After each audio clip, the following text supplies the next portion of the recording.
السلام علیکم listeners, welcome back to my YouTube channel. آج مالا کی ایپیسوڈ نمبر 52 ہے، اور آپ میں سے بہت سے لوگ مجھ سے پوچھ رہے ہوتے ہیں کمنٹ سیکشن میں کہ اس کی کتنی ایپیسوڈز رہ گئی ہیں۔ تو ایپیسوڈ تو ڈیپینڈ کرتے ہیں نا، لائک کتنے پیجز ہیں ایک چیپٹر کے اندر، تو اس حساب سے میں جو ہے ڈیسائیڈ کرتی ہوں کہ مجھے کتنے پیجز پر سیشن ریکارڈ کرنے ہیں۔ کبھی زیادہ ہو جاتے ہیں، کبھی کم ہو جاتے ہیں، کیونکہ کم حصے ہو جاتے ہیں، کبھی کوئی مسئلہ آ جاتا ہے، اس وجہ سے مجھے کم کرنی پڑتی ہے۔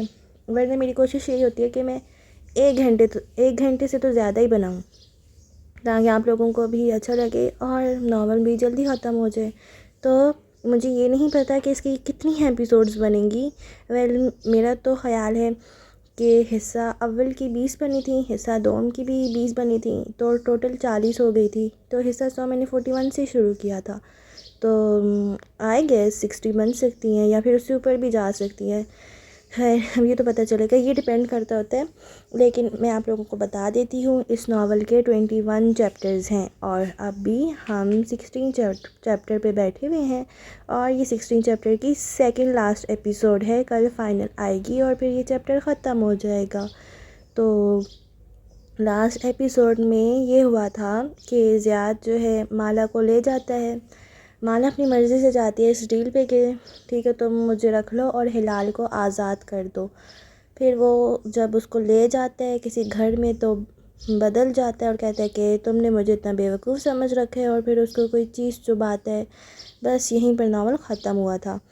تو اگر ڈیٹیل سے سننا چاہتے ہیں تو چینل پہ جا کے سن سکتے ہیں۔ تو آج کے ایپیسوڈ کو کرتے ہیں سٹارٹ۔ بسم اللہ الرحمن الرحیم۔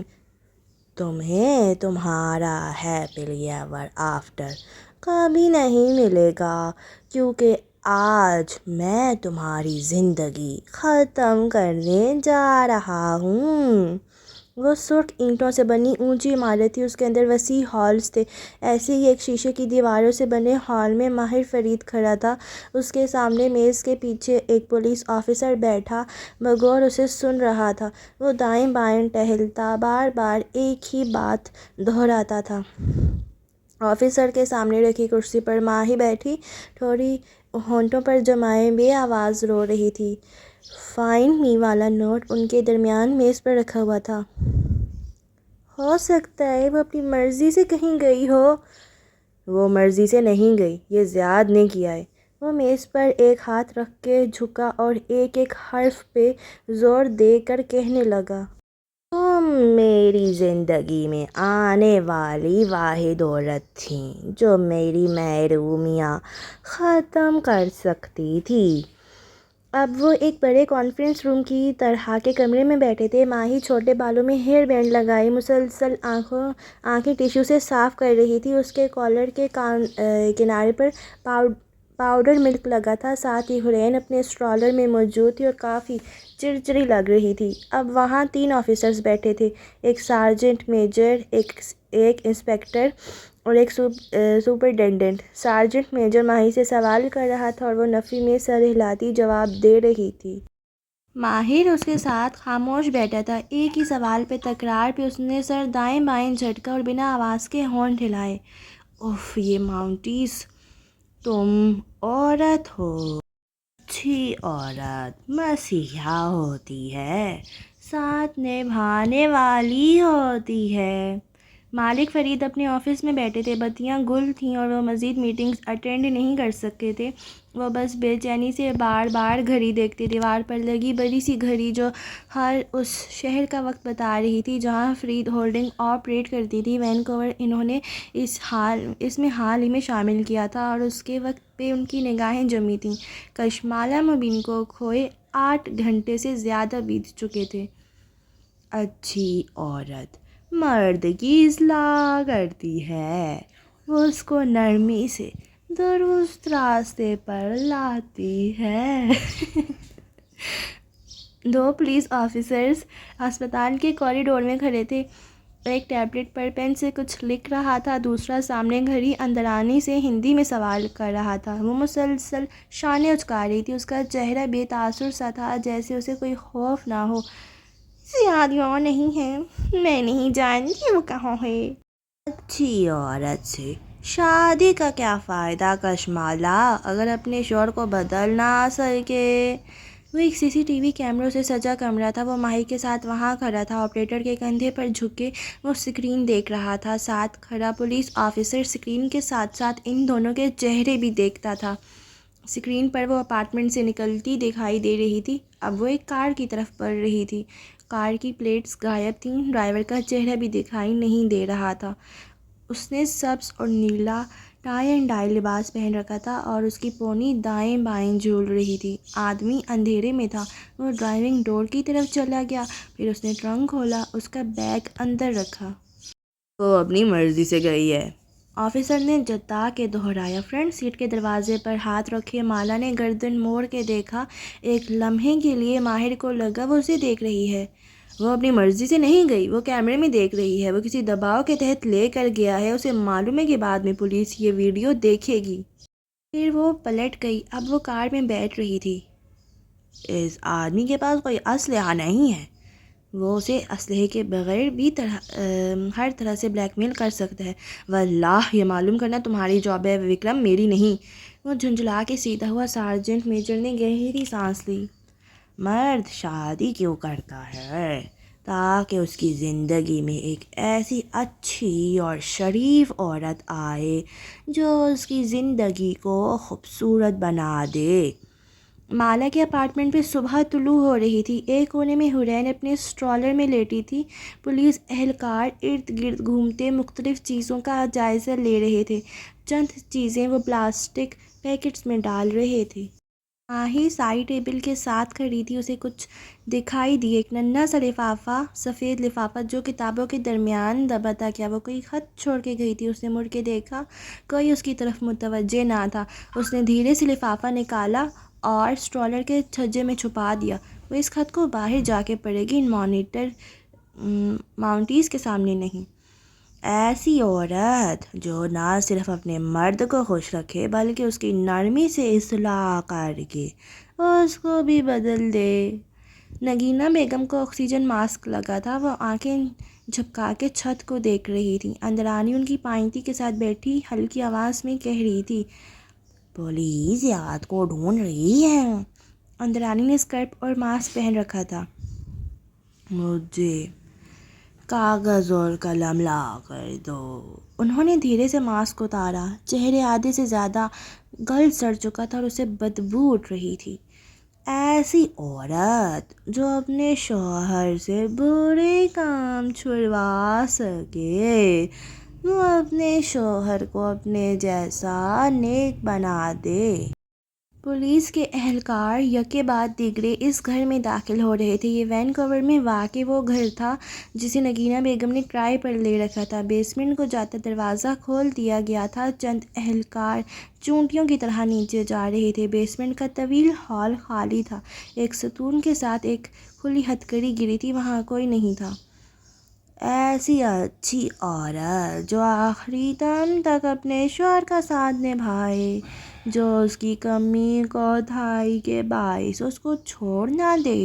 عورت مشکل میں ہی شوہر کا ساتھ نہ نبھائے تو کیا فائدہ اچھی عورت سے شادی کرنے کا؟ یہ ایک سفید سی راہداری تھی جو RCMP Royal Canadian mounted police کے مسنگ پرسن ڈپارٹمنٹ کے باہر بنی تھی۔ سنگی کرسیاں قطار میں رکھی تھی اور وہ دونوں خاموشی سے ساتھ ساتھ بیٹھے تھے۔ حورین کا اسٹرالر اب وہاں نہیں تھا۔ عباد اس کو لے گیا تھا۔ ماہر نے نگاہ اٹھا کے گھڑی کو دیکھا، 9 گھنٹے بیت چکے تھے۔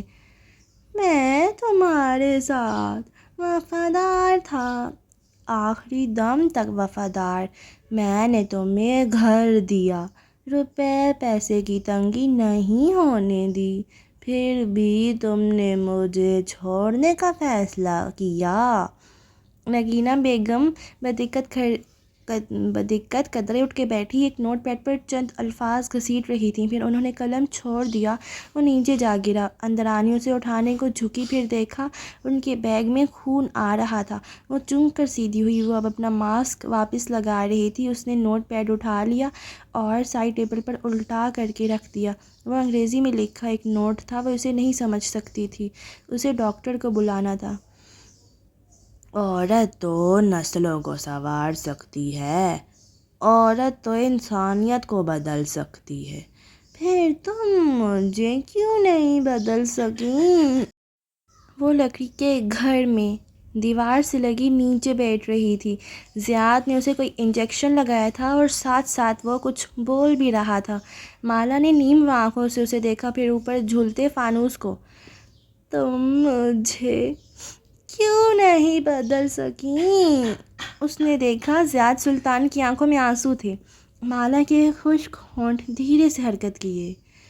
جس عورت نے تمہیں بدلنا تھا وہ تمہاری ماں تھی۔ وہ آنکھیں بند کر دیں، اب ہر طرف اندھیرا تھا۔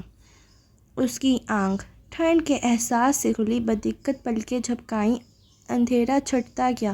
وہ کڑا کے سیدھی ہونے لگی لیکن زمین ہل رہی تھی۔ زلزلہ آ رہا تھا کیا؟ مالا چند لمحے گہری سانس لیتی رہی، پھر بدقت کوہنی کے بل سیدھی ہوئی۔ وہ ایک سرمئی کمرے کے کونے میں فرش پر گری ہوئی تھی۔ یہ کیسا کمرہ تھا؟ سلور دیواروں والا کمرہ، اور وہ ہل رہا تھا۔ وہ کیوں ہل رہا تھا؟ اس نے پھر سے پلکیں جھپکائیں، منظر مزید واضح ہوا۔ وہ کمرہ چل رہا تھا؟ نہیں، وہ کمرہ نہیں تھا، وہ کوئی ٹرک تھا یا شاید کنٹینر۔ وہ سڑک پر دوڑ رہا تھا، وہ کسی کنٹینر میں تھی۔ اس نے بدقت دیوار پر ہاتھ مارنا چاہا لیکن ہاتھ میں جان نہیں تھی، وہ واپس نیچے گر گیا۔ چند لمحے بعد وہ دیوار سے لگی گہرے گہرے سانس لیتی رہی۔ اس کمرے میں بہت ٹھنڈ تھی، اوپر چھت پر ایک وینٹ بھی لگا تھا۔ کیا اسے ہوا آ رہی تھی؟ کیا باہر بھی اتنی ٹھنڈ تھی؟ آج موسم خوشگوار تھا بلکہ گرمیاں آ رہی تھیں، پھر کیوں؟ اس کے سر کے پیچھے دیوار میں ایک ننھی سی جالی لگی تھی، ایک ہاتھ جتنی۔ وہ بدقت خود کو گھسیٹ کے اس طرف لے جانے لگی۔ اسے اس جالی کے پار دیکھنا تھا۔ چند قدم دور جا کے اس کے جسم کو جھٹکا لگا۔ اس کا پیر ہتھکڑی سے بندھا تھا اور اس سے ننھی زنجیر دیوار میں لگے لوہے کے کنڈے سے جڑی تھی۔ وہ اس سے آگے نہیں جا سکتی تھی۔ اس نے آنکھوں کی پتلیاں سکوڑ کے جالی کے پار دیکھنا چاہا۔ اس طرف بھی ویسے ہی چھوٹا سا کمرہ تھا، کنٹینر کا دوسرا حصہ۔ وہاں ایک اور قیدی موجود تھا، ایک گھنگریالے بالوں والی لڑکی۔ اس کے ہاتھ میں بھی ہتھکڑی بندھی تھی اور وہ کروٹ کے بل زمین پر گری تھی۔ اس کی آنکھیں بند تھیں۔ کیا وہ زندہ تھی؟ اس نے بغور دیکھنا چاہا۔ اس کا جسم ہل رہا تھا۔ کیا یہ ٹرک کے چلنے کے باعث تھا یا وہ سانس لے رہی تھی؟ نہیں، وہ سانس لے رہی تھی، وہ زندہ تھی۔ اس کے ہاتھ پیر میلے تھے، بہت میلے، ناخنوں میں گند پھنسا تھا اور بال الجھے تھے جیسے عرصے سے سنوارے نہ گئے ہوں۔ البتہ اس کا چہرہ ملائم اور خوبصورت تھا، کسی قسم کے زخم اور خون سے پاک۔ کنپٹی اور ٹھوڑی پر زخم کے نشان کے سوا وہاں کچھ نہ تھا۔ ایک جھٹکے سے کمرہ ہلا، شاید کنٹینر نے کوئی موڑ کاٹا تھا۔ اس نے بدقت خود کو دوسری طرف گرنے سے بچایا۔ دماغ نے بالآخر جاگنا شروع کر دیا تھا۔ وہ زندہ تھی کیونکہ وہ جانتی تھی زیاد سلطان اسے نہیں مارے گا۔ اس کے پاس وقت تھا، لیکن کتنا؟ اس اونچی چھت والے سفید کوریڈور میں سوگواریاں چھائی تھی۔ ہر کونے میں ایک نقلی پودا سجا تھا اور فضا میں سیاہی اور تازہ پرنٹ شدہ کاغذوں کی مہک تھی۔ سنگی کرسیوں میں سے ایک پر مابینا بیٹھی تھی، موبائل اسکرین پر چہرہ جھکائے وہ اسی ایک ویڈیو کو بار بار دیکھ رہی تھی۔ مالا سبز نیلے لباس میں ملبوس کار میں بیٹھ رہی تھی۔ بیٹھنے سے پہلے اس نے پلٹ کے ایک دفعہ کیمرے میں دیکھا، بار بار آنسوؤں سے اسکرین دھندلی ہو جاتی۔ قدموں کی آواز پہ ماہی نے بھیگا چہرہ اٹھایا۔ وہ سامنے سے چلا آ رہا تھا، آستینے پیچھے موڑے، بڑھی شیو اور رت جگہ کے باعث گلابی ہوتی آنکھوں کے ساتھ وہ خاموشی سے ساتھ آ بیٹھا۔ کیا کہہ رہے ہیں پولیس آفیسرز؟ ماہی نے امید سے اس کا چہرہ دیکھا۔ کچھ بھی نہیں، زیاد کی نہ کار ٹریس ہو رہی ہے نہ فون۔ وہ اس شہر میں کھو گیا ہے کہیں۔ اس کے گھر سے بھی کچھ نہیں ملا۔ بیسمنٹ میں، اس نے تھوک نکلا، کسی انسان کے رہنے کے نشانات ملے ہیں۔ فورینسک ٹیم اس جگہ سے ملنے والے تمام سیمپل اکٹھے کر رہی ہے۔ ہلال! ماہی نے بھیگی آنکھوں سے اسے دیکھا۔ وہ اپنی بہن کو ڈھونڈ رہا تھا اور وہ اپنی۔ اب انہیں یقین آ گیا ہے کہ مالا اپنی مرضی سے نہیں گئی۔ زیاد نے اس کا فون ٹریش کین میں ڈالا ہے۔ ظاہر ہے وہ اپنی مرضی سے نہیں گئی۔ وہ چڑچڑا لگ رہا تھا، کوہنیاں گھٹنوں پر رکھی، آگے کو جھک کے بیٹھے، اس نے سر ہاتھوں میں گرا لیا۔ وہ کیسے اس پہ بھروسہ کر سکتی ہے؟ آپ نے خود کہا کہ وہ اپنی مرضی سے نہیں گئی۔ ماہر نے چہرہ اٹھا کے زخمی نظروں سے اسے دیکھا۔ لیکن اس نے کسی کو اعتماد میں بھی نہیں لیا۔ وہ چپ ہو گئی۔ کوریڈور میں دو پولیس آفیسر آپس میں بات کرتے آگے بڑھ رہے تھے۔ وہ کہاں جا سکتا ہے؟ وہ سر ہاتھوں میں گرائے بڑبڑا رہا تھا۔ وہ مالا اور ہلال کو کہاں لے کر جائے گا؟ ہم اس کے بارے میں کچھ بھی تو نہیں جانتے۔ پھر اس نے چونک کے ماہی کو دیکھا۔ کیا اس نے زیاد کے پاس واپس جانے کا ذکر کیا تھا؟ ماہی نے گردن دائیں بائیں ہلائی۔ وہ گہری سانس لے کر پیچھے ہو کے بیٹھا۔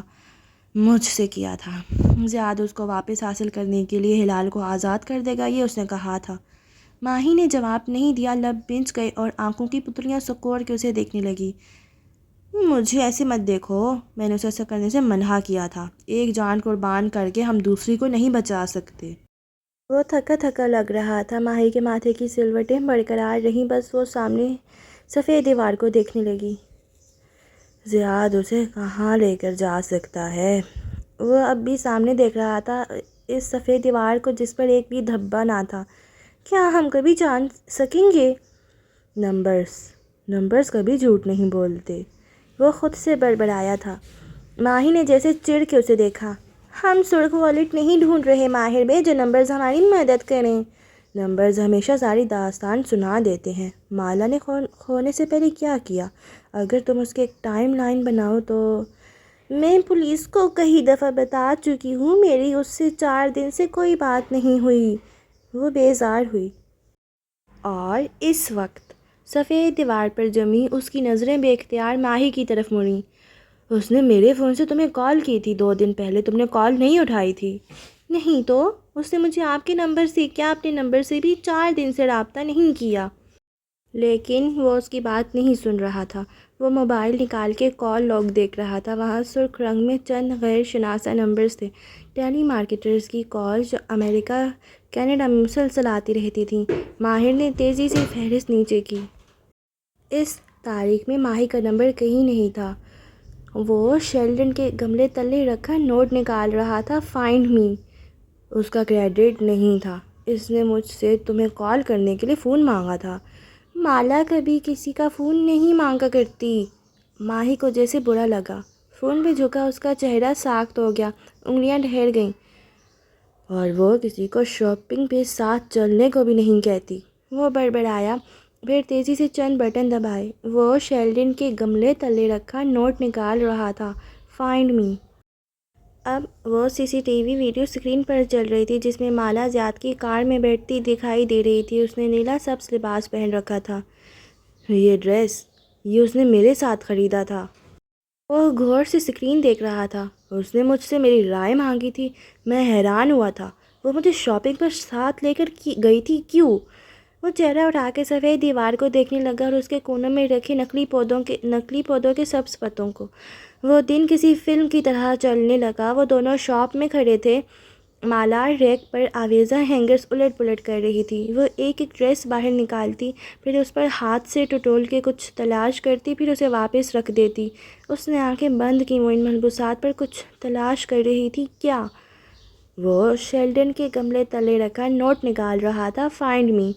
سفید دیوار اب سیاہ اندھیرے میں بدل چکی تھی۔ اس نے اپنی یادداشت کو ریوائنڈ کیا۔ مالا کے ہاتھوں نے ہینگر واپس رکھ دیے۔ اب وہ الٹے قدموں اس شاپ سے واپس نکلتے دکھائی دیے۔ وہ پیچھے کرتا گیا۔ اب وہ دونوں مال کی راہداری میں کھڑے تھے۔ جانتے ہو ہر وقت کسی کے ریڈار کے نیچے رہنا کتنا مشکل ہوتا ہے۔ وہ ایک دکان کی شیشے کی دیوار کے ساتھ کھڑے تھے اور وہ سوگوار سی کہہ رہی تھی۔ شیشے کے اس پار میں بہت سے جوتے سجے تھے۔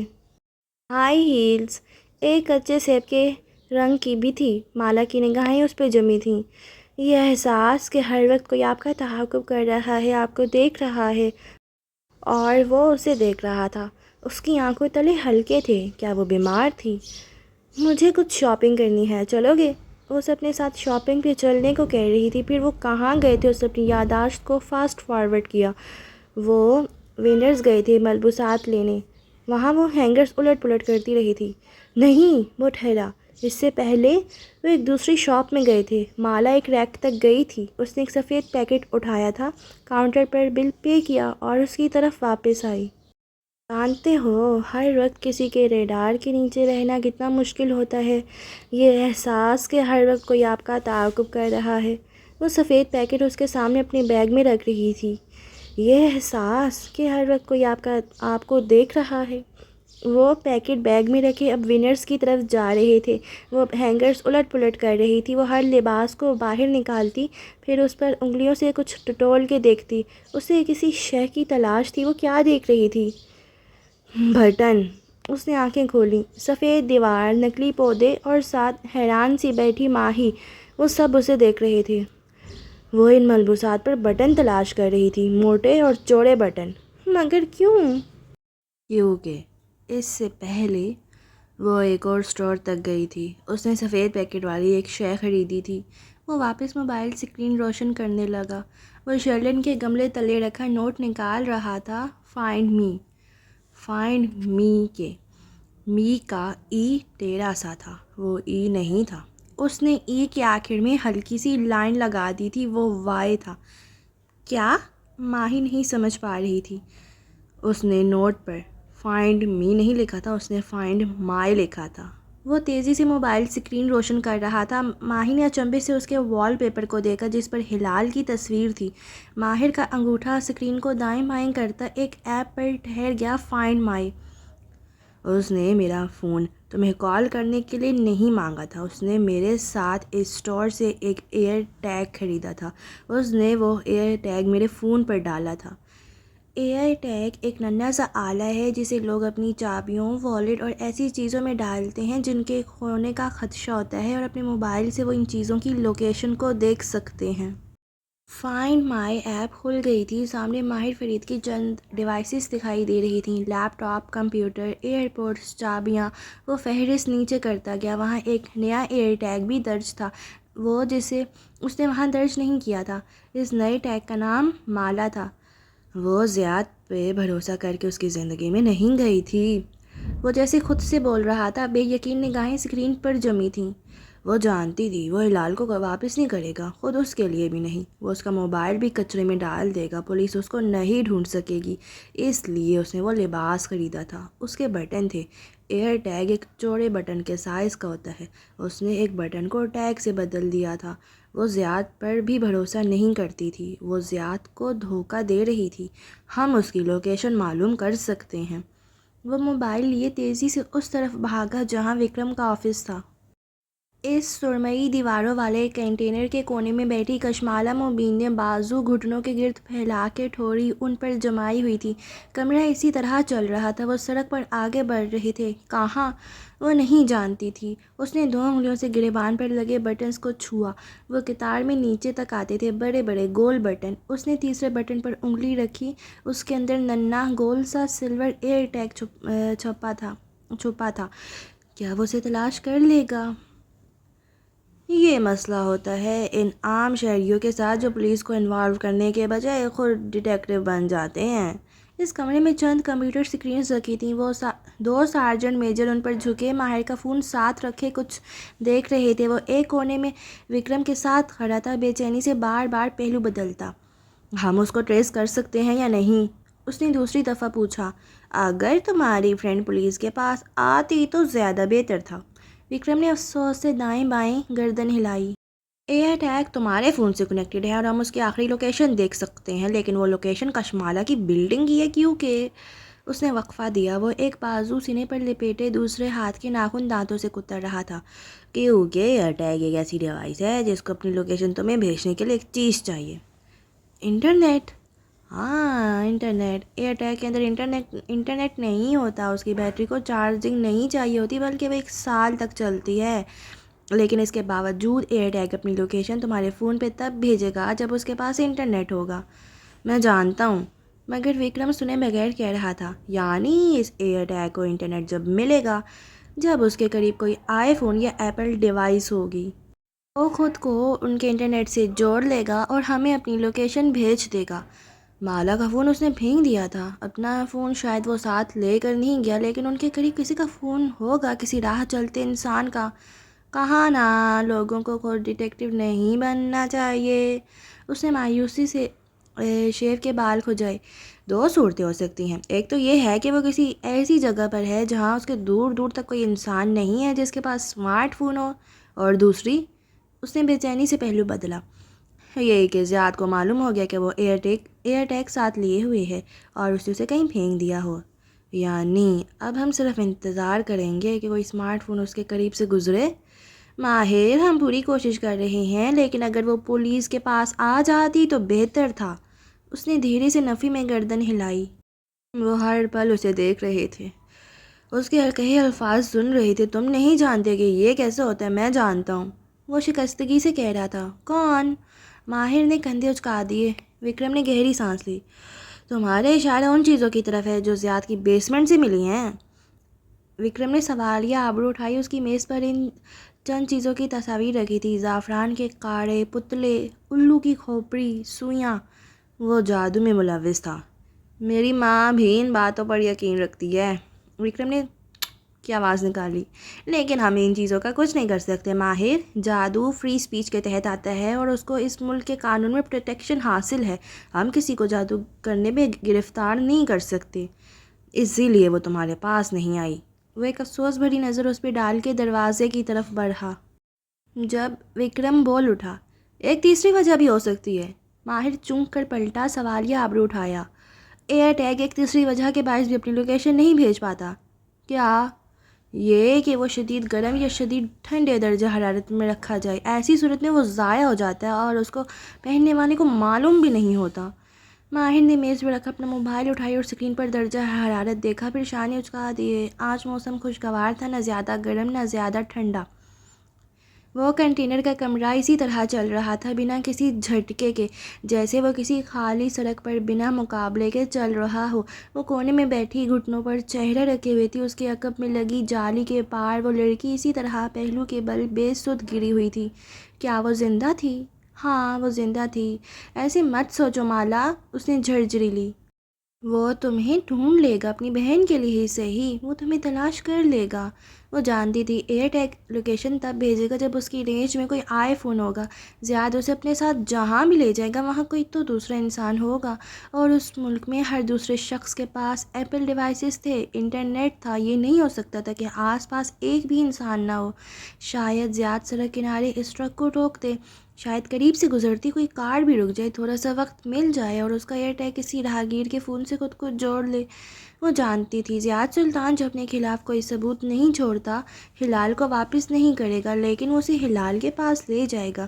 اسے بس اتنا سا وقت چاہیے تھا، اور تب تک ماہر اسے تلاش کر لے گا۔ اسے زیاد سے ہمیشہ کے لیے چھٹکارا چاہیے تھا، اور یہ صرف تب ہو سکتا تھا جب پولیس زیاد سلطان کو رنگے ہاتھوں پکڑے۔ وہ تب تک محفوظ نہیں ہوگی جب تک وہ جیل کی سلاخوں کے پیچھے نہیں جائے گا۔ اس نے بے چینی سے اپنے تیسرے بٹن کو چھوا۔ ماہر اسے ڈھونڈ لے گا، اپنی بہن کے لیے ہی صحیح، وہ اسے ڈھونڈ لے گا۔ اس نے زور سے بازو اپنے گرد لپیٹ لی۔ اسے ٹھنڈ لگ رہی تھی۔ کیا وہ خوف زدہ تھی؟ کیا خوف ٹھنڈ میں اضافہ کرتا تھا؟ مالا نے چہرہ اٹھا کے دیکھا۔ کنٹینر کی چھت کے قریب ایک وینٹ سا بنا تھا، اس سے ہوا نکل رہی تھی، ٹھنڈی ہوا۔ باہر ٹھنڈ تھی؟ اس نے بے چینی سے پہلو بدلا۔ آج تو موسم درمیانہ تھا، پھر اسے ٹھنڈ کیوں لگ رہی تھی؟ ماہی کافی کا کپ پکڑے کوریڈور میں واپس آئی تو وہ وہاں نہیں تھا۔ اس نے دائیں بائیں دیکھا، ماہر کہاں گیا؟ اس عمارت کے باہر ایک روشن دن پھیلا تھا، سڑک کے دوسری جانب تا حد نگاہ سبزہ پھیلا تھا، اور وہاں سفید پتریلے بینچ رکھے تھے۔ وہ ایک بینچ پر بیٹھا تھا، سر ہاتھوں میں گرائے، خاموش۔ وہ کافی کے دونوں کپ اٹھائے چلتی ہوئی اس کے قریب آئی، پھر ایک کپ اس کی طرف بڑھایا۔ کافی؟ ماہر نے چونک کر چہرہ اٹھایا۔ دن کی روشنی میں اس کی آنکھوں تلے ہلکے زیادہ نمایاں تھے۔ کافی دیکھ کے وہ پھیکا سا مسکرایا اور کپ تھام لیا۔ وہ بینچ کے دوسرے کنارے پر بیٹھ گئی۔ اب ان کے سامنے سڑک تھی اور اس کے پاس پولیس اسٹیشن کی عمارت۔ اندر باہر لوگ آ جا رہے تھے۔ وہ دونوں چند منٹ خاموشی سے انہیں دیکھے گئے۔ اس نے مجھ پر بھروسہ کیوں نہیں کیا؟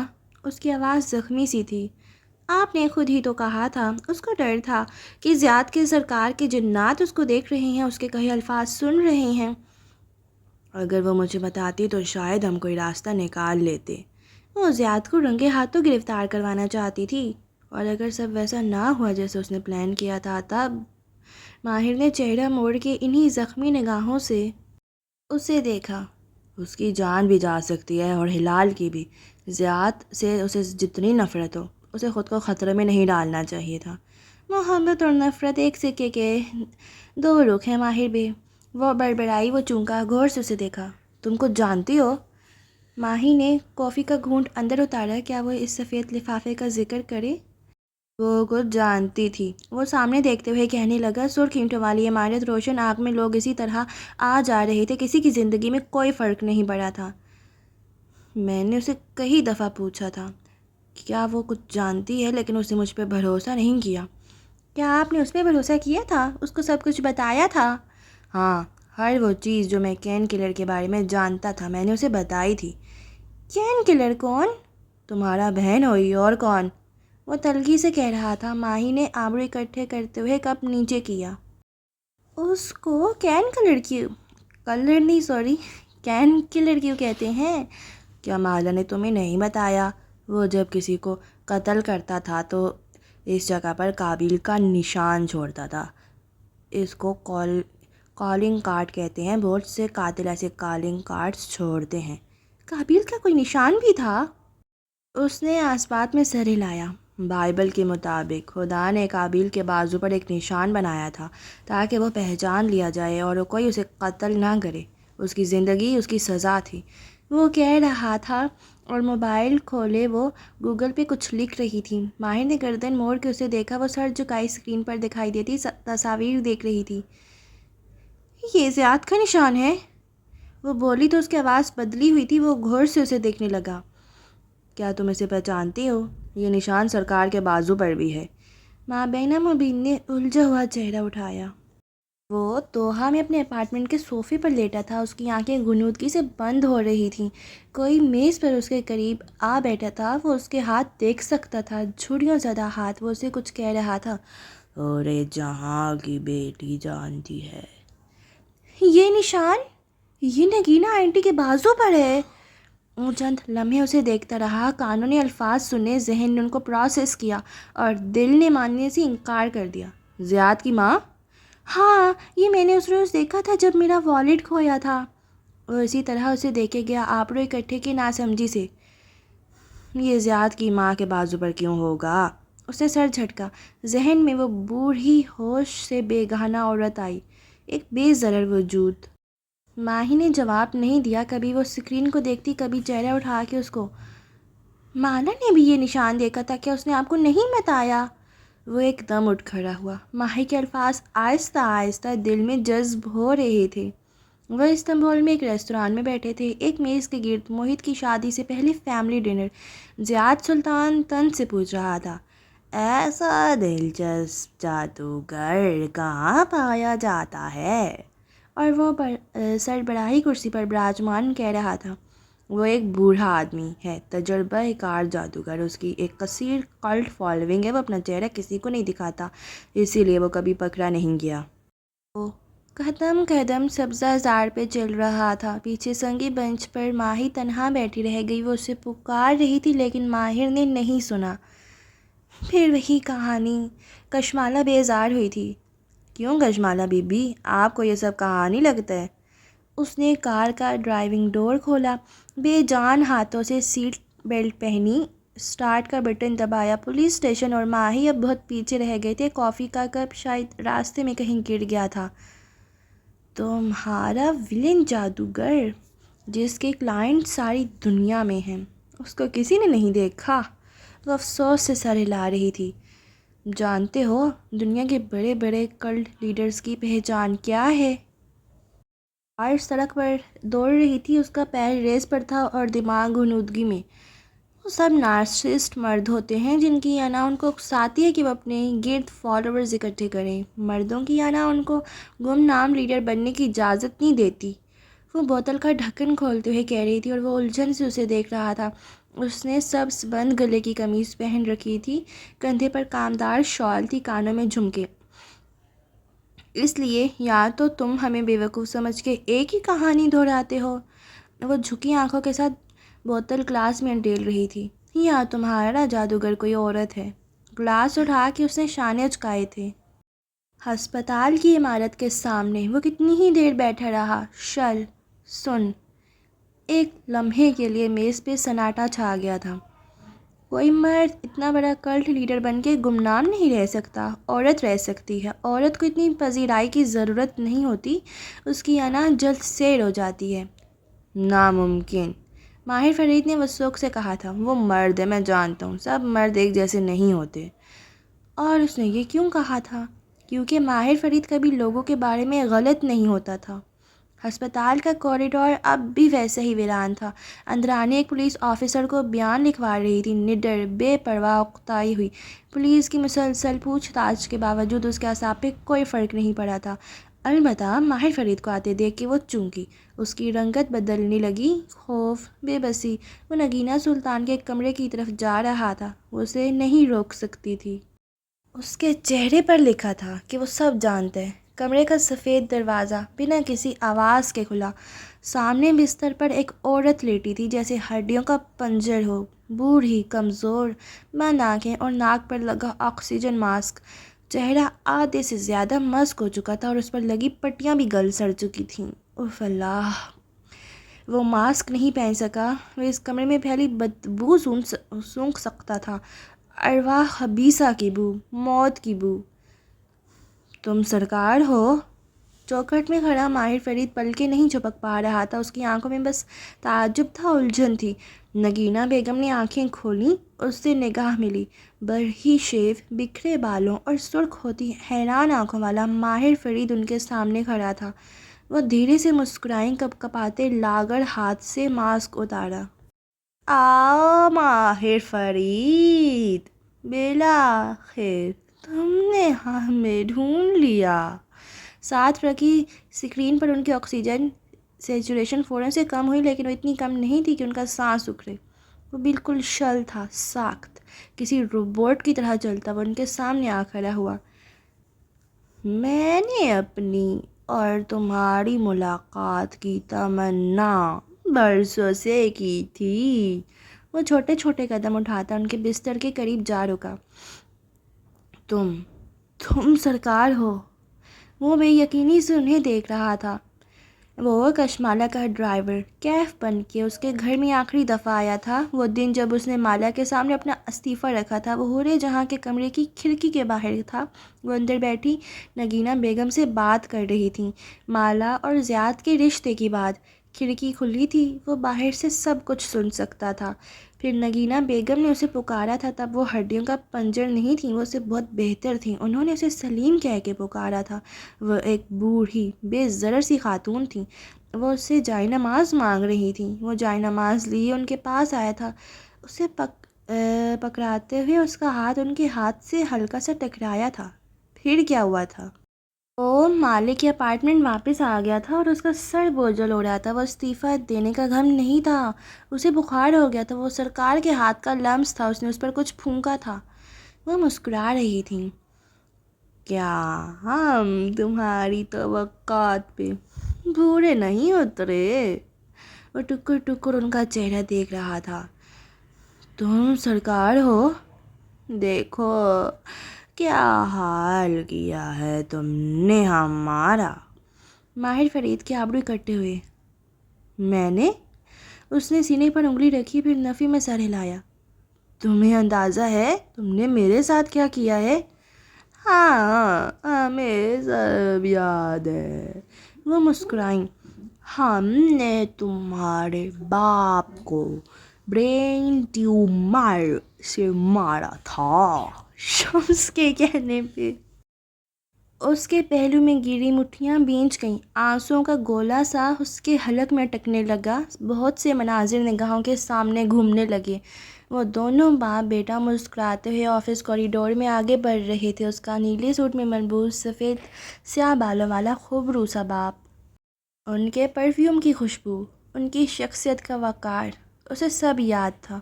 اور پھر ہسپتال کے بستر پر لیٹا، زرد چہرے اور کمزور وجود والا باپ، جس کے سر پر پٹی بندھی تھی، اور وہ نوجوان ان کی پائنتی کے ساتھ بیٹھے ان کے پیروں پر سر رکھے ہوئے تھا۔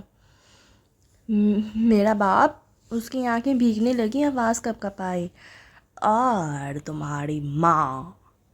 اس کو سحر عشق سے بھی ہم نے بیمار کیا تھا۔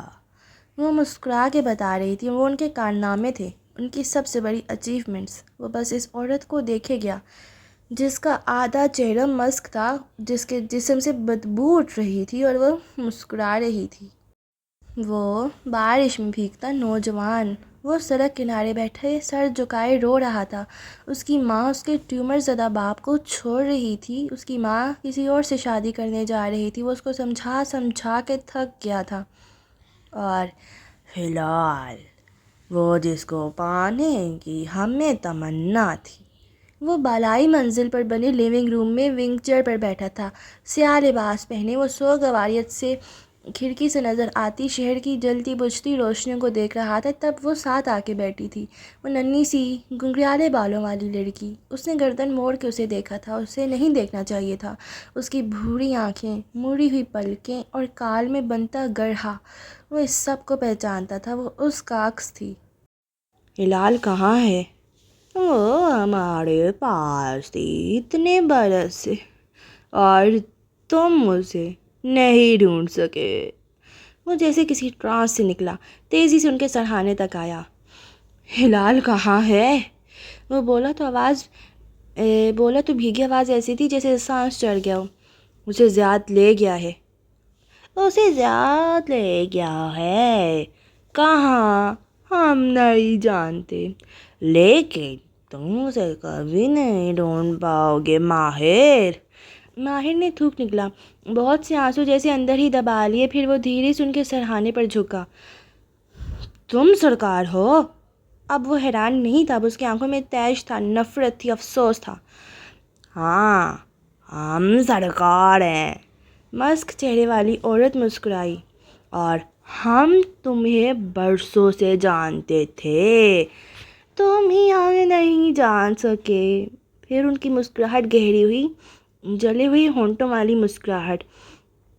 ہم یہ بھی جانتے تھے کہ سبرینا زندہ ہے، اور یہ بھی کہ وہ اسی شہر میں ہے۔ ہم ہمیشہ تم سے ایک قدم آگے رہے ہیں۔ کیا مل گیا تمہیں یہ سب کر کے؟ وہ ترہم اور دکھ سے اسے دیکھ رہا تھا، چہرہ ابھی تک ان کے اوپر جھکا تھا۔ ملے گا، ابھی ملے گا، لیکن تم نہیں سمجھو گے۔ تمہیں ہلال سے کیا چاہیے؟ وہ ہلکا سا ہنس دی، پھر تکلیف سے کڑا نکلی۔ ہنسنے سے ان کی جلدی ہوئی جلد میں جیسے درد کی ٹھیسیں اٹھتی تھیں۔ زیاد کہاں ہے؟ مجھے بتا دو، شاید تمہاری اٹکی ہوئی روح کو نجات مل جائے۔ وہ ہمارا بیٹا ہے ماہر، ہم اس کی آخری دم تک حفاظت کریں گے۔ اسے لگا ان کی آنکھوں کا کنارہ بھیگنے لگا ہے، پھر اس کی نگاہ ان کے سر تلے رکھیے تکیے تک دوڑ گئی۔ فائبر بال سے بھرا تکیہ، پھولا پھولا اور بھاری، کسی کے منہ پر رکھ دو تو اس کی کڑاہ تک نہ نکلے۔ اسے بہت کچھ یاد آیا، اس کے مرتے ہوئے باپ کے سر تلے بھی ایسا ہی تکیہ تھا، اس کی ماں کی لاش تلے بھی یہی تھا، سائیک وارڈ میں، اس کے قید خانے میں بھی ایسے تکیے تھے۔ میں چاہوں تو ایک پل میں تم سے اپنی زندگی کے تمام بدلے لے لوں نگینہ بیگم۔ وہ سیدھا ہوا اور نفی میں سر ہلایا۔ لیکن ماہر فرید قاتل نہیں ہے۔ اسے افسوس اور ترہم سے دیکھتا وہ پیچھے ہٹنے لگا۔ میں نہیں چاہتا کہ تم مرو، میں چاہوں گا کہ تم زندہ رہو سرکار، اور تم جان کنی کی ساری تکلیفیں جھیلو، تم موت کو بار بار دیکھو اور اس کی تمنا کرو، لیکن وہ تمہیں قبول کرنے سے انکار کر دے۔ وہ نفی میں سر ہلاتا پیچھے ہٹ رہا تھا، وہ ابھی تک مسکرا رہی تھی، تکلیف سے ان کی آنکھوں میں پانی آ رہا تھا۔ سائڈ ٹیبل پر وہ نوٹ پیڈ اسی طرح الٹا رکھا تھا۔ لوہے کا کمرہ ساکن ہو چکا تھا۔ چند لمحے وہ گہری سانس لیتی رہی، ہر سانس کے ساتھ آہٹ گنتی رہی، اور پھر ایک کنڈا کھولنے کی آواز آئی۔ اس نے خشک لبوں پر زبان پھیری، بازو مزید اپنے گرد لپیٹ لیے، آنکھیں دروازے پر مرکوز تھیں۔ دروازے میں شگاف ابھرا اور تیز روشنی اندر داخل ہوئی۔ مالا کی آنکھیں چندیا گئیں، پھر پلکیں جھپکائیں، روشنی غائب ہو گئی۔ زیاد سلطان اوپر چڑھتا کنٹینر کے اندر آیا اور اپنے عقب میں دروازہ بند کر دیا۔ تم نے سمجھا تم مجھے بیوقوف بنا لو گی؟ وہ کونے میں بیٹھی کمر دیوار سے لگائے اسے دیکھ رہی تھی۔ وہ اسے نہیں مارے گا، نہیں مارے گا، دل نے تسلی دی۔ کتنی ہی دفعہ ہم اس پوزیشن میں آئے ہیں کشمالا۔ وہ پنجوں کے بل اس کے سامنے بیٹھا اور افسوس سے اس کے سفید چہرے کو دیکھا، پھر اس کی کلاہی کو۔ تم، میں اور زنجیریں۔ وہ سانس روک کے اس کو دیکھے گئی۔ لیکن یہاں کوئی بک شیلف نہیں ہے جس کو تم گرا سکو، کوئی پولیس نہیں ہے جسے تم مدد کے لیے بلا سکو۔ وہ نفرت سے اسے دیکھ رہا تھا۔ یہ ہلال ہے نا؟ آبرو سے پیچھے بنی جالی کی طرف اشارہ کیا۔ زیاد نے افسوس سے سر جھٹکا۔ تم اب بھی اس کی بہن کا سوچ رہی ہو؟ تمہارا مسئلہ میرے ساتھ ہے، مجھے رکھ لو، اس کو جانے دو۔ اس نے زنجیروں والے ہاتھ اکٹھے کیے۔ پلیز یاد، وہ ایک چھوٹی سی بچی ہے۔ میں تم سے اپنی اور تمہاری بات کرتا ہوں اور تم اس کو سوچ رہی ہوتی ہو۔ زیاد کے چہرے پر زخمی سا تاثر ابھرا۔ جب میں اپنی اور تمہاری بات کرتی تھی تو تم کس کو سوچتے تھے؟ وہ ہاتھ نیچا کر کے ایک دم چلائی، چہرہ سرخ ہوا۔ وہ خاموشی سے اسے دیکھے گیا۔ تم سبرینا کو سوچتے تھے، تم میرے اندر اس کو ڈھونڈتے تھے۔ اس نے خود کو چلاتے سنا۔ یہ اسکرپٹ کا حصہ نہیں تھا۔ اسے زیاد کے سامنے چیخنا نہیں تھا، اسے اس کی منت کرنی تھی، مگر اسے ٹھنڈ لگ رہی تھی، اس کا دماغ معاف ہو رہا تھا۔ مت ظاہر کرو کہ تم جالس تھیں۔ تمہیں مجھ سے محبت ہوتی تو تم جالس ہوتی۔ زیاد نے میں سر جھٹکا۔ جالس؟ میں جالس نہیں ہوں، یہ انکشاف ہے۔ اس کی آواز اونچی ہوئی۔ کیا کوئی اس کی آواز سن سکے گا؟ کیا کوئی باہر سڑک سے گزر رہا ہوگا؟ میں جان گئی ہوں تم میرے اندر کس کو تلاش کرتے تھے۔ زیاد سلطان نے جیسے اس کو سنا ہی نہیں، وہ ہاتھ جھاڑتے ہوئے اٹھ کھڑا ہوا۔ تم نے غلط انتخاب کیا کشمالا۔ تم نے میرے اوپر اس کی بہن کا انتخاب کیا۔ اس نے سرد نگاہوں سے اسے دیکھا، پھر کلاہی پر بندھی گھڑی دیکھی۔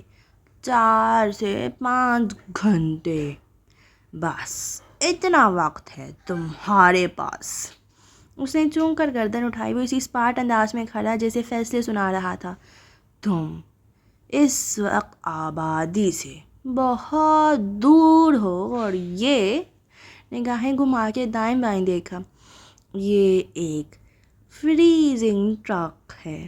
4 سے 5 گھنٹے میں یہ تمہارے جسم کا درجہ حرارت اتنا کم کر دے گا کہ تمہارا سانس بند ہو جائے گا۔ وہ اب دروازے کے قریب لگے ایک سرمئی بورڈ کے بٹن دبا رہا تھا۔ ایک دم وینٹ سے تیز سرد ہوا نکلنے لگی۔ مالا نے بے اختیار اپنی زنجیر کو دیکھا۔ وہ بہت چھوٹی تھی، وہ اس بورڈ تک نہیں پہنچ سکتی تھی۔ یہ بورڈ پاسورڈ پروٹیکٹڈ ہے، تم چاہو بھی تو اس کا درجہ حرارت کم نہیں کر سکتے۔ وہ واپس پلٹا اور دیکھا کہ وہ اپنی زنجیروں کی لمبائی دیکھ رہی تھی تو گہری سانس لے کر بتایا، یہ ٹرک اس وقت ایک ان ٹچڈ لینڈ میں ہے، ایک جنگل جہاں آج تک انسانوں نے قدم نہیں رکھے۔ یہاں دور دور تک کوئی نہیں ہے۔ وہ جیسے اسے خبر نامہ پڑھ کے سنا رہا تھا۔ تم مجھے یہاں مرنے کے لیے چھوڑ کے جا رہے ہو؟ اس نے بے یقینی سے زیاد سلطان کو دیکھا۔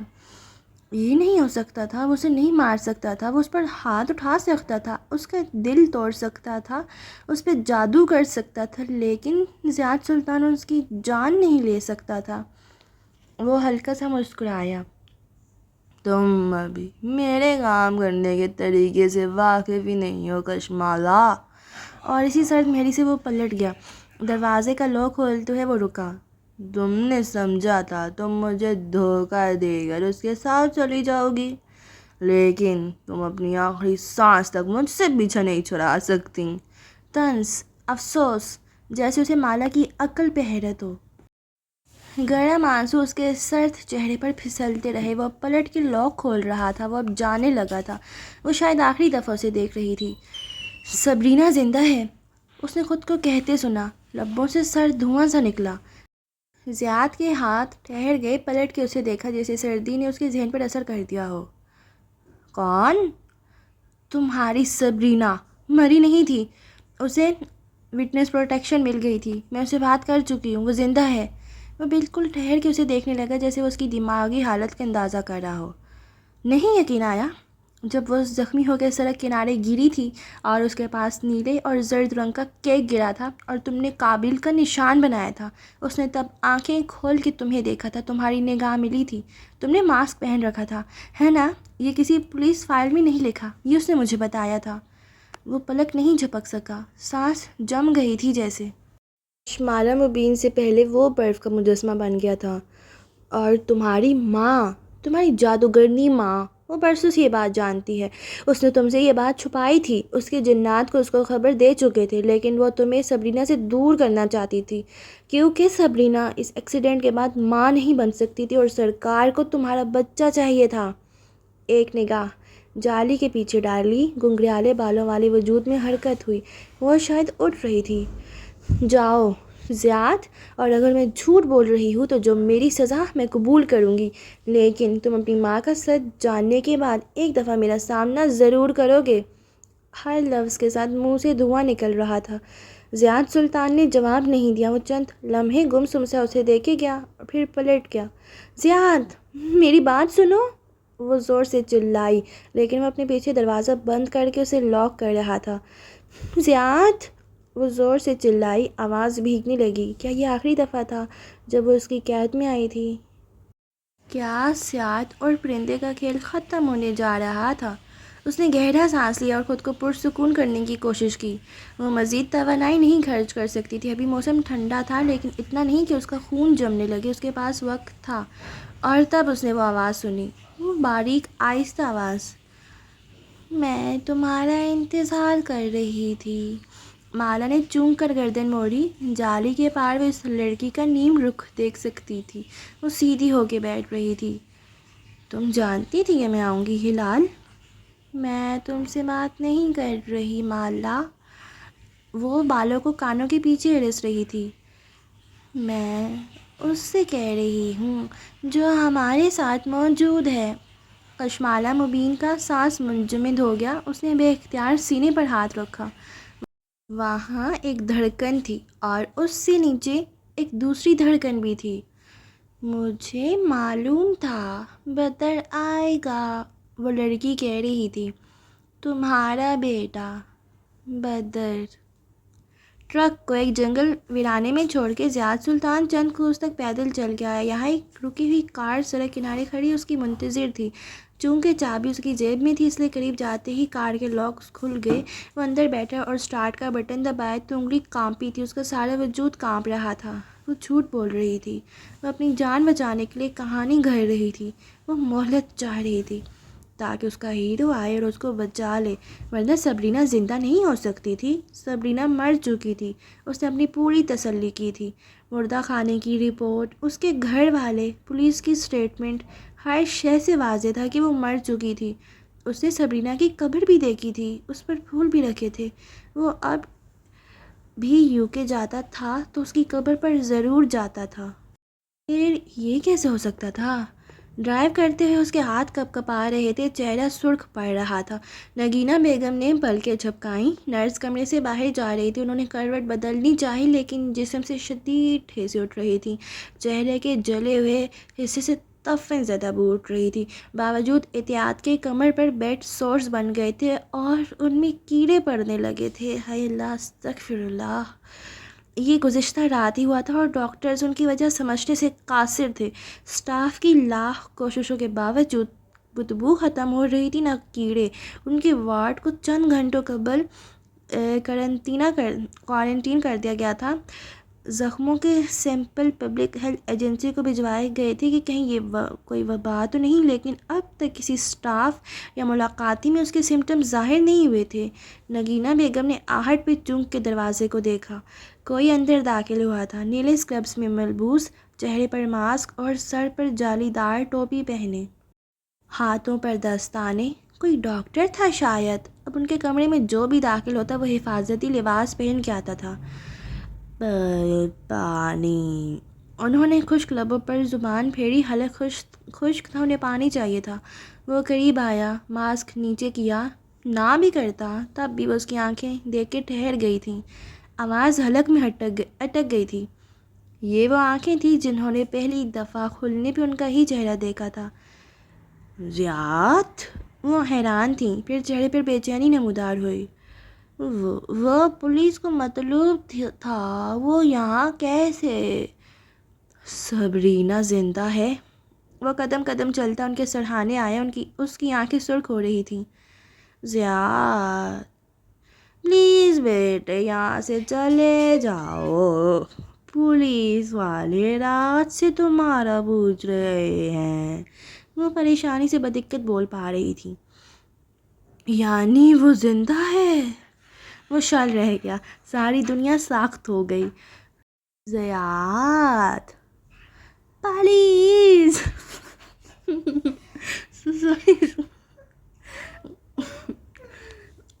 پلیز، وہ تمہیں گرفتار۔ ان کی آنکھیں بھیگنے لگیں۔ وہ سچ کہہ رہی تھی، وہ اپنے ماں کے آنسو پہچانتا تھا۔ وہ واقعی زندہ تھی اور آپ جانتی تھیں؟ اس کی بھیگی آواز میں گراہٹ نمودار ہوئی۔ گائز، اگر آپ کو میری بیک گراؤنڈ سے کوئی عجیب سی آوازیں آ رہی ہیں نا، روتی دھوتی اوور ایکٹنگ کرتی ہوئی، تو وہ ایکچوئل میں میری آواز نہیں ہے، وہ میرے بھائی کی ہے، اور وہ اتنی اوور ایکٹنگ کر رہے ہیں کہ اس کی حرکتیں دیکھ کر نا میری ہنسی خود بخود چھوٹ جاتی ہے۔ اس لیے پلیز آپ لوگ تھوڑا سا ایڈجسٹ کر لیں، اور پلیز برا مت منائیے کہ اب کیا ہو سکتا ہے۔ میں اپنی ہنسی بہت کنٹرول کرنے کی کوشش کر رہی ہوں۔ I tried my best۔ ہاں، میں جانتی تھی، لیکن وہ تم سے نفرت کرتی تھی۔ انہوں نے بے چینی سے دروازے کو دیکھا۔ شیشے کی دیوار کے آگے بلائنڈز برابر تھے، لیکن کوئی بھی کسی وقت بھی اندر آ سکتا تھا۔ پلیز تم چلے جاؤ۔ انہوں نے اپنے ہاتھ اس کے سامنے جوڑے، ایک ہاتھ کوڑ زدہ گل سڑ چکا تھا، دوسرا تندرست تھا۔ وہ جانتی تھی وہ کیا کرنے آیا ہے۔ وجہ معلوم نہیں تھی، اب ہو گئی تھی۔ صبرینہ وجہ تھی، لیکن وہ اس کے لیے تیار تھیں، زیاد کے لیے کچھ بھی۔ سرکار، وہ دھیرے سے ان کے اوپر جھکا، میں نے اپنی زندگی کا ایک حصہ صبرینہ کے غم پہ تعمیر کیا تھا۔ کشمالہ سے شادی صبرینہ کی امید کھو دینے پہ کی تھی۔ ہلال کو دھکا اسی لیے دیا تھا۔ میں نے بہت کچھ صبرینہ کو مارنے کے جرم کے گلٹ میں کیا تھا۔ وہ سیدھا ہوا اور نفرت سے بھیگی آنکھوں سے انہیں دیکھا۔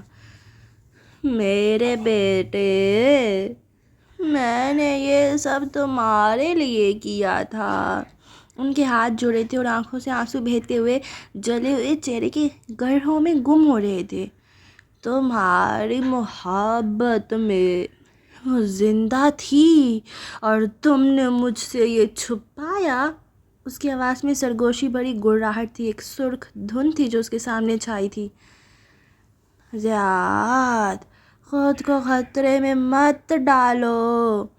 نگینہ بیگم نے پریشانی سے دروازے کو دیکھا۔ ایک سچ آج میں بھی تمہیں بتاتا ہوں سرکار، وہ ان کے کان کے قریب جھکا کہہ رہا تھا۔ میں نے کبھی تم سے محبت نہیں کی۔ مجھے تم سے بھی اتنی ہی نفرت تھی جتنی میرے باپ کو تم سے تھی۔ میری محبت دکھاوا تھی، کیونکہ میں تمہارے جادوؤں سے ڈرتا تھا۔ اپنے باپ کی طرح، لیکن آج کے بعد میں نہیں ڈروں گا۔ وہ سیدھا ہوا، انہوں نے پریشانی سے اس کو دیکھا، پھر دروازے کو، پھر سائڈ ٹیبل پہ رکھے نوٹ پیڈ کو۔ آج کے بعد مجھے کسی کا خوف نہیں، کسی کی پرواہ نہیں، کیونکہ تم تینوں، کشمالہ، تم اور ہلال، تم تینوں جو میری زندگی کے فیصلے کرتی آئی ہو، تم تینوں آج اپنی اپنی قبر میں اتر جاؤ گی۔ اس نے جھپٹ کے ایک تکیہ ان کے سر کے نیچے سے نکالا اور اگلے ہی لمحے اسے ان کے کور زدہ چہرے پر رکھ دیا۔ ان کے کمزور ہاتھوں میں تیزی سے مزاحمت ہوئی، دائیں بائیں جسم میں قید روح بھر پر آئی۔ اس نے آخری کوشش کی، دروازہ دھاڑ سے کھلا، بہت سی آوازیں سنائی دیں۔ پولیس مین پستول اس کی طرف بلند کیے اسے پیچھے ہٹنے کو کہہ رہے تھے۔ دو افراد اس کے بازو کھینچ رہے تھے، لیکن وہ پوری قوت سے تکیہ اس بوڑھی جادوگرنی کے چہرے پر دبائے ہوئے تھا۔ کسی نے زور سے اسے پیچھے کھینچا، لیکن تب تک تکیے تلے پھڑ پڑاتی روح کی مزاحمت دم توڑ گئی تھی۔ نرس اور سٹاف چلاتے ہوئے مریض کا تکیہ اٹھا رہے تھے۔ زیاد سلطان قدم قدم پیچھے ہٹتا گیا اور دونوں بازو فضا میں اونچے اٹھا لیے۔ نگاہیں اس بوڑھے چہرے پر جمی تھیں۔ کسی نے پیچھے سے اس کا بازو مروڑا، کسی نے اسے کندھوں پر دباؤ دے کر نیچے بٹھایا۔ وہ گھٹنوں کے بل نیچے بیٹھتا چلا گیا۔ اب دو افراد اس کے ہاتھوں میں ہتھ کڑی پہنا رہے تھے۔ نگینہ سلطان کا چہرہ بے جان سا پڑا تھا، آنکھیں کھلی تھیں اور روح کب کی پرواز کر چکی تھی۔ آنکھ سے ایک آنسو نکل کے گال پر لڑک رہا تھا۔ زیاد سلطان، تم ہماری حراست میں ہو، تمہیں خاموش رہنے کا حق حاصل ہے۔ تمہیں کہا کوئی بھی لفظ تمہارے خلاف عدالت میں استعمال ہو سکتا ہے۔ وہ گھٹنوں کے بل زمین پر بیٹھا تھا، اس کے ہاتھ پیچھے بندھے تھے۔ ایک آفیسر اس کو اس کے حقوق پڑھ کے سنا رہا تھا اور وہ مسکرا رہا تھا۔ وہ جس شے کی اس نے برسوں سے تمنا کی تھی، وہ آج پوری ہو گئی تھی۔ کیسا ہوتا ہے اپنی کھوئی ہوئی بہن کو ڈھونڈنا؟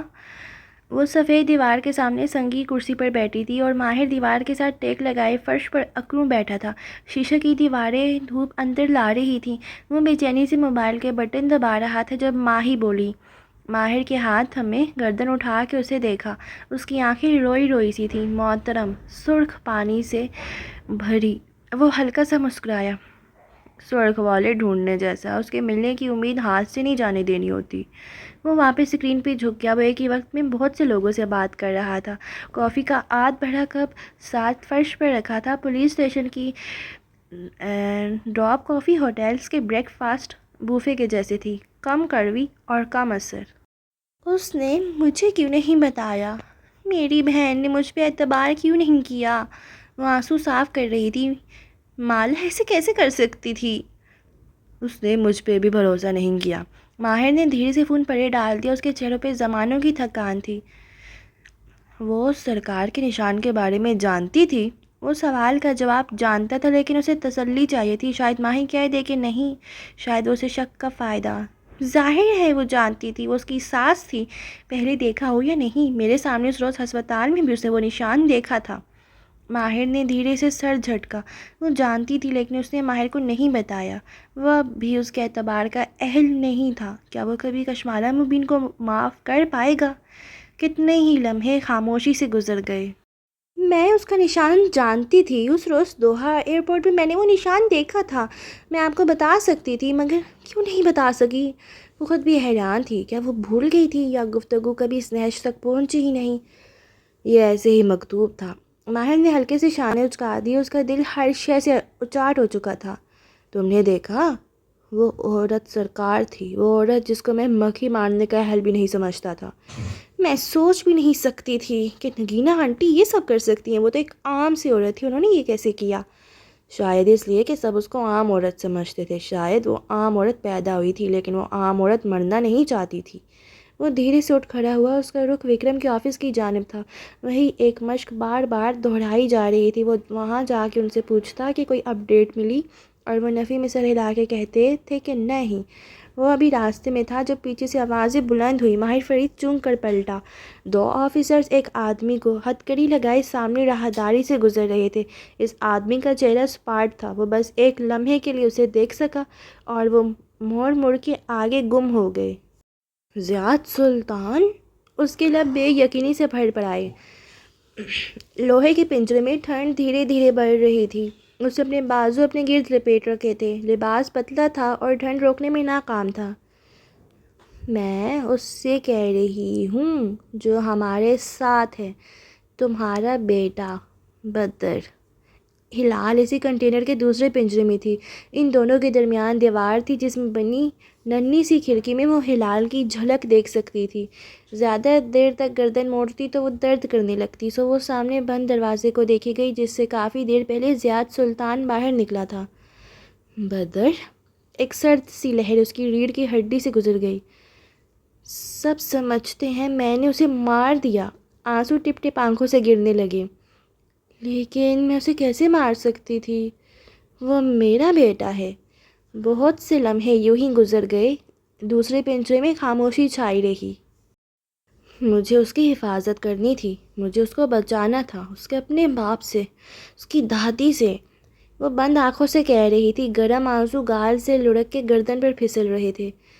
جس روز ماہر فرید نے اسے بتایا تھا کہ سرکار سحری عشق سے پیدا ہوئے بچوں کو چھین لیتا ہے، اس روز اس نے ایک فیصلہ کیا تھا۔ بس اسٹاپ تک جاتے ہوئے اس نے درگاہ کا نمبر ملایا تھا۔ مجھے ایک اپائنٹمنٹ چاہیے ابارشن کے لیے۔ درگاہ کا اشتہار اس نے ڈارک ویب پر دیکھا تھا۔ جیسے سرکار ایک جادوگر تھی اور اپنی شناخت چھپا کے لوگوں کی زندگیوں میں زہر گھولتی تھی، ویسے ایک درگاہ ایک ایلیوژنسٹ تھی۔ ایلیوژنسٹ جادو نہیں کرتے، بلکہ وہ ایک ایلیوژن سیراب تخلیق کرتے ہیں۔ ان کے کلائنٹس کسی کو دھوکہ دینے کے لیے ان سے ایک ایلیوژن تخلیق کرنے کا کہتے ہیں۔ کوئی بہت عرصے بعد اپنی فیملی سے ملنے جا رہا ہے اور سوالات سے بچنا چاہ رہا ہے تو ایلیوژنسٹ اس کو ایک جعلی بیوی مہیا کریں گے جو اس کے ساتھ جا سکے۔ کسی کو اپنے باس کو دکھانے کے لیے جعلی فیملی چاہیے۔ کسی کو اپنی منگیتر کے سامنے یہ ثابت کرنا ہے کہ وہ ایک بہت بڑی فرم میں کام کرتے ہیں تو ایلیوژنسٹ چند گھنٹے کے لیے ایک عمارت ہائر کر کے وہاں اداکار بٹھا کے اس کی منگیتر کو یہ تاثر دے سکتے ہیں کہ وہ آدمی اسے سچ بول رہا ہے، اور اسے زیاد اور نگینہ سلطان کے جنات کو یقین دلانا تھا کہ وہ اپنے بچے کو مار چکی ہے۔ اس کا لڑکا بچہ ہے، سوری میں نے غلط پڑھا ہے، اس کا بچہ لڑکا ہے یا لڑکی، یہ اللہ کے سوا کوئی نہیں جان سکتا تھا۔ سفورہ نے برائے بات کہا تھا کہ وہ لڑکی ہو سکتی ہے اور سرکار کے جنات اس کی جاسوسی کر رہے تھے۔ جب نگینہ بیگم نے کہا کہ ان کی پوتی ہے تو وہ سمجھ گئی تھی کہ وہ اس کی زبان سے نکلے ہر لفظ کو پکڑ رہے ہیں۔ اس سے زیادہ وہ کچھ نہیں جانتے تھے، نہ جان سکتے تھے۔ وہ انسانی عقل کی معراج تک نہیں پہنچ سکتے تھے۔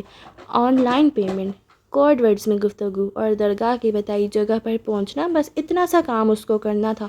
یہ اتنا مشکل نہیں تھا جتنا اسے لگا تھا۔ اگر وہ بسم اللہ پڑھ کے اس جعلی ابارشن کلینک کا دروازہ کھولے گی تو کوئی معقل سرکار کو نہیں بتا سکتا تھا کہ اندر کیا چل رہا تھا۔ تھوڑی سی اداکاری، چند دستخط۔ وہ جانتی تھی کیف جمال اس کا پیچھا کر رہا تھا۔ وہ یہ بھی جانتی تھی کہ زیاد کو اس کے اپارٹمنٹ کا پتہ جنات سے نہیں اس کے کریڈٹ کارڈ سے معلوم ہوا تھا۔ وہ اپنی ماں کے موقعوں سے زیادہ اپنے ذرائع پر بھروسہ کرتا تھا۔ سرکار بیمار تھی، وہ اس وقت اس پوزیشن میں نہیں تھی کہ مالا پہ جادو کروا سکتی۔ وہ صرف اپنی موکلوں سے معلومات لے سکتی تھی، اور اگر وہ ہر شے سے پہلے اللہ کا نام لے گی تو کوئی جن، کوئی شیطان کسی جادوگر کو اس کے نام کی خبر نہیں دے گا۔ میں اس بچے کو ختم کرنا چاہتی تھی۔ شروع میں مجھے نہیں معلوم تھا کہ وہ لڑکا ہے یا لڑکی، لیکن پھر وہ سر دیوار سے ٹیک لگائی زنجیروں میں بندے ہاتھ باہم پھنسائے مقفل دروازے کو دیکھتی کہہ رہی تھی۔ ہلال سن بھی رہی تھی یا نہیں اسے نہیں معلوم تھا، لیکن پھر وہ میری شاپ پر آیا، ایک لڑکا، اس کا نام بدر تھا۔ وہ خود سے باتیں کر رہی تھی کیونکہ دوسری جانب خاموشی تھی۔ اس نے مجھے اس بچے کو ختم کرنے نہیں دیا۔ آنسو آنکھوں سے گرم گرم نکلتے اور گردن تک پہنچ کر ٹھنڈے ہو جاتے، سردی بڑھتی جا رہی تھی۔ اس کی سبز آنکھیں تھیں۔ وہ عورتوں کی عزت کرتا تھا۔ میں نہیں جانتی کہ وہ کون تھا، لیکن وہ ہر عورت کے لیے کرسی کھینچتا تھا۔ وہ نرمی سے بات کرتا تھا۔ تب میں نے سوچا کہ میں اس بچے کو کیوں ماروں؟ اگر یہ بیٹا ہوا تو کیوں نہ میں اس کو وہ سکھاؤں جو زیاد کی ماں اس کو نہیں سکھا سکی تھی۔ میں اس کو ایسا لڑکا بناؤں جس سے کسی عورت کو بھاگنا نہ پڑے۔ میں اس میں اپنا بیٹا دیکھتی تھی۔ پھر اس نے گردن پیچھے کو موڑی۔ وہ یہاں سے ہلال کا نیم رخ دیکھ سکتی تھی۔ گردن میں تکلیف ہونے لگی۔ تمہیں کیسے معلوم تھا کہ میرے بیٹے کا نام کیا ہوگا؟ ہلال نے دھیرے سے شانے اچکائے۔ وہ دوسری جانب کچھ دیکھ رہی تھی۔ میں اس کا انتظار کر رہی تھی کیونکہ ہم ایک ساتھ بڑے ہوں گے۔ کچھ تھا اس کی آواز میں، کچھ سرد سا، مالا کی ریڑھ کی ہڈی میں ایک سنسنی خیز لہر دوڑ گئی جس کا فریزنگ یونٹ سے تعلق نہ تھا۔ اس نے اپنے بٹن کو ٹٹولا، پھر بے چینی سے بند دروازے کو دیکھا۔ کوئی کیوں نہیں آ رہا تھا؟ اس نے تمام کلیوز چھوڑے تھے۔ یہ اس کا اپنا ملک نہیں تھا، یہ کینیڈا تھا۔ یہاں کی پولیس اسے ابھی تک کیوں نہیں ڈھونڈ سکی تھی؟ ماہر نے فائنڈ مائی ایپ کھول لی ہوگی، اب تک وہ ایئر ٹیگ کو تلاش کر چکا ہوگا۔ اسے انہیں تلاش کر لینا چاہیے تھا۔ یا کیا وہ کسی ایسے ویرانے میں تھے جہاں دور دور تک کوئی انسان موجود نہیں تھا؟ یہ اس نے نہیں سوچا تھا۔ تمہارا بھائی مجھے کبھی معاف نہیں کرے گا۔ اس نے آنسو پونچھے اور اب بولی تو لبوں پر تلخ مسکراہٹ تھی۔ مگر مجھے کوئی پچھتاوا نہیں ہے۔ اس کو صرف تمہیں ڈھونڈنا تھا اور مجھے اپنے بچے کو اس کے باپ سے بچانا تھا۔ تمہیں لگتا ہے وہ تمہیں نہیں مارے گا؟ وہ بولی تو آواز آہستہ تھی۔ اگر اسے مارنا ہوتا تو مجھے گولی مار دیتا، وہ مجھے بس اذیت دینا چاہ رہا ہے، وہ واپس آئے گا۔ اس کے لہجے میں ذرا سا بھی شک نہ تھا۔ میں اس کی بیوی تھی، وہ مجھے کبھی نہیں مارے گا، محبت میں بھی نہیں، نفرت میں بھی نہیں۔ وہ دروازے کو دیکھ رہی تھی، ہونٹ بار بار دہرا رہے تھے، زیاد مجھے کبھی نہیں مارے گا۔ اسے امید تھی ابھی دروازہ ٹوٹ جائے گا، کوئی انہیں بچانے آ جائے گا۔